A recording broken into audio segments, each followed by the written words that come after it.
Tuesday afternoon தம்பி தூங்கிட்டு இருக்கும் போதே வேலையெல்லாம் முடிச்சிடலாம் தான் வந்தேன். ஏன்னா அவன் முழிச்சிட்டு இருக்கும் போது எந்த வேலையுமே செய்ய முடியாது.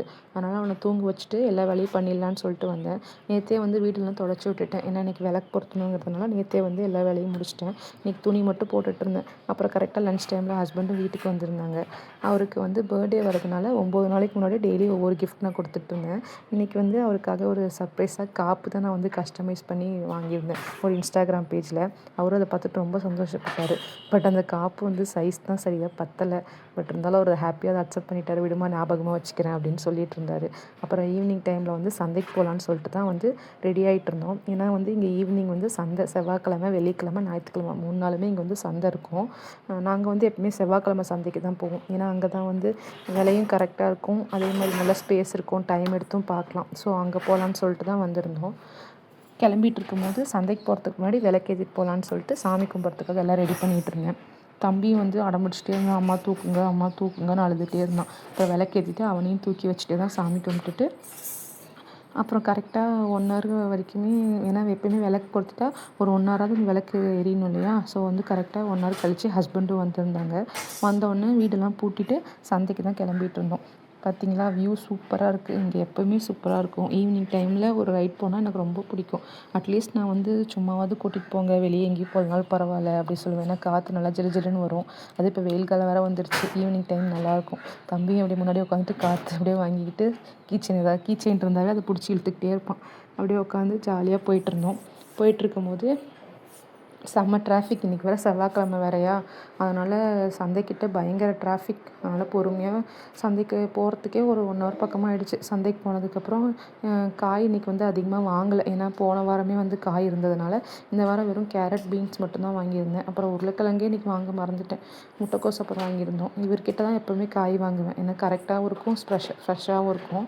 அப்புறம் வந்து கீரை வாங்கிட்டு, கீரை வந்து இன்றைக்கி ஒரு கட்டு கீரை மட்டும் வாங்கினேன். 2 கட்டு எப்பவுமே வாங்குவோம். இன்றைக்கி ஒரு கட்டு கீரை மட்டும் வாங்கினேன்.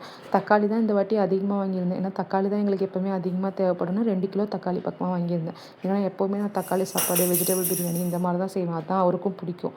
பலகாரம் அப்போ வாங்கலான்னு சொல்லிட்டு காலிஃப்ளவர் சில்லி வாங்கலான்னு போனோம். ஏன்னா இங்கே பலகாரம் சூப்பராக இருக்கும். உருளைக்கிழங்கு போண்டா எல்லாமே சூப்பராக இருக்கும். பட் நான் வந்து இன்றைக்கி காலிஃப்ளவர் சில்லி தான் 30 ரூபாய்க்கு வாங்கியிருந்தேன். அப்புறம் மாப்பு இல்லை. ஸோ ஹஸ்பண்ட் கிட்ட வந்து சூப்பர் மார்க்கெட் கூப்பிட்டு போக சொல்லி சொன்னேன். மாப்பு வாங்கிட்டு அப்படியே தம்பிக்கு எனக்கெல்லாம் சோப்பு வேறு தீர்ந்து போச்சு. சோப்பு வாங்கிட்டு மாப்பு, அப்புறம் பேஸ்ட்டு, ப்ரஷ்ஷு இதெல்லாமே வாங்கலான்னு சொல்லிட்டு தான் போனேன். அவர்கிட்ட வேறு கூட எடுத்துகிட்டு வாங்க அப்படின்னு. அதுக்கே அவர் பயந்துட்டார். என்னது கூடையா, மாப் மட்டும் தானே வாங்குறேன்னு சொன்னேன் அப்படின்னு சொல்லி கலாய்ச்சிட்டு இருந்தாங்க. அப்புறம் கூட ஃபுல்லாக என்னென்ன வேணுமோ வாங்கிட்டு இருந்தேன். ஏன்னா கூட்டிகிட்டு போக டைமே வாங்கிக்கிட்டே தான் உண்டு. அதுக்கப்புறம்லாம் மறுபடியும் கூட்டிகிட்டு போகவும் மாட்டாங்க, வாங்கி தரவும் மாட்டாங்க. அதனால் கூட்டிகிட்டு போகும்போதே எல்லாமே தேவையானது எல்லாமே வாங்கிட்டு இருந்தேன். ஒரே ஒரு பிஸ்கெட் மட்டும் கேட்டேன், அது வாங்கி தர மாட்டேன்ட்டாங்க. பட் நம்ம உடவுமா இருந்தாலும் எடுத்து வச்சுக்கிட்டு அப்புறம் பில் போட்டுட்டு வீட்டுக்கு வந்தாச்சு. வீட்டுக்கு வந்துட்டு எடுத்துகிட்டு வந்த பொருள் எல்லாத்தையும் வந்து எடுத்து வச்சுட்ருந்தேன். வாங்கிட்டு வந்த பொருள்லாம் எடுத்து வச்சுட்ருந்தேன். அப்போ வந்து காயெல்லாம் எடுத்து வச்சுட்ருந்தேன். நான் எடுத்து வைக்கிற காயெல்லாம் டப்பாக்குள்ளே எடுத்து வைக்கிற காயை மறுபடியும் எடுத்து கீழே போட்டுட்டு இருந்தான். எப்படியோ காயெல்லாம் ஆர்கனைஸ் பண்ணி இதெல்லாம் ஆர்கனைஸ் பண்ணிகிட்டு இருந்தேன். எப்போவுமே அப்படி தான். சந்தைக்கு வந்த உடனே காயெல்லாம் ஃபஸ்ட்டு எடுத்து வச்சுருவேன். காய், கீரை எல்லாத்தையுமே எடுத்து வச்சுருவேன். ஏன்னா அப்போ தான் வந்து டைம் இருக்காது. ஏன்னா தம்பி வச்சு காலிஃப்ளவர் சில்லி அப்படியே சாப்பிட்டுக்கிட்டே எல்லாத்தையும் எடுத்து வைக்கலான்னு சொல்லி எடுத்து வச்சுட்டு இருந்தேன். இன்றைக்கி தக்காளி கொஞ்சம் அதிகமாக வாங்கியிருந்தேன் இல்லையா, அதனால் பெரிய குண்டால தான் கொட்டி வச்சுருந்தேன். ஏன்னா ஃப்ரிட்ஜில் வைக்க டப்பாவில் வைக்க இடம் இல்லை. அதனால் தக்காளி கொட்டி வச்சுட்டு அதுக்குள்ளே தம்பி வேறு எல்லாத்தையும் எடுத்து கலைச்சிட்டு இருந்தான். எப்படியோ எல்லாம் சாப்பிட்டுட்டு அப்படியே எடுத்து வச்சாச்சு. ஃப்ரிட்ஜு வந்து ஆர்கனைஸ் பண்ணதுக்கப்புறம் இப்படி இருக்கும். கீரை வந்து கீழே டப்பாலே வச்சுருவேன்.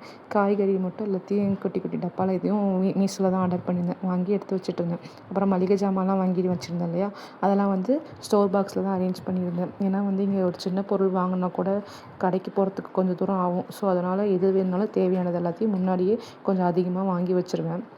வாங்கி வச்சு எல்லாம் எடுத்து வச்சுட்டு எல்லாம் அரேஞ்ச் பண்ணிகிட்டு இருந்தேன்.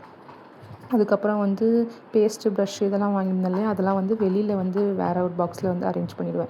கண்ணாடி ஸ்டாண்டில் இருக்க பாக்ஸில் எல்லாத்தையும் அரேஞ்ச் பண்ணிவிடுவேன். சோப்பு, பேஸ்ட்டு, ப்ரஷ்ஷு அதுவுமே தீரும் போது கரெக்டாக எடுத்து யூஸ் பண்ணிக்கலான்னு சொல்லிட்டு அதையுமே எடுத்து அரேஞ்ச் பண்ணிடுவேன். ஏன் சோப்பு வந்து இங்கே கிடைக்கிறதுக்கே வந்து சூப்பர் மார்க்கெட்டில் தான் கிடைக்கும், கடையில் கிடைக்காது. ஸோ அது எல்லாத்தையுமே எடுத்து அரேஞ்ச் பண்ணிகிட்டு இருந்தேன். அப்புறம் வந்து ஹஸ்பண்ட் வந்து வரும்போது கிரில் சிக்கன் வந்து சீப்பாக விற்றுட்ருந்தாங்க 50 ரூபாய்க்கு. அதனால் 2 கிரில் சிக்கன்